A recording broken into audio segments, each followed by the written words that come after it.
The early versions of ecotourism were heavily criticised for excluding local people. It was the sort of model that, simplified, you might say, rich bloke buys large area, turns it into park, puts fence around it, keeps local people out, fills it with wild animals, people fly in and have a look.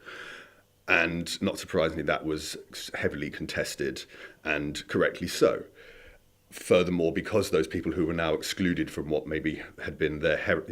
historic lands, they saw no benefit from what was happening around, and thus they didn't view it favourably, and this created a resistance and potentially worse into conflict. Increasingly, that is less and less the case. Ecotourism as a phrase still gets criticised, but the core principles underlying it, and certainly responsible or sustainable ecotourism,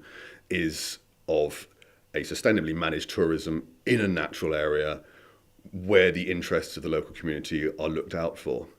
And in the cases of, say, Southern Africa, which is experiencing some of the worst crises in terms of poaching, particularly species like rhino or lion or elephant tusks, it is those communities where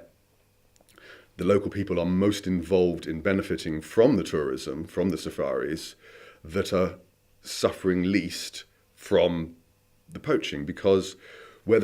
poaching an animal will provide unimaginable financial wealth to one man from a village, and thus the risk is worth taking, if the entire village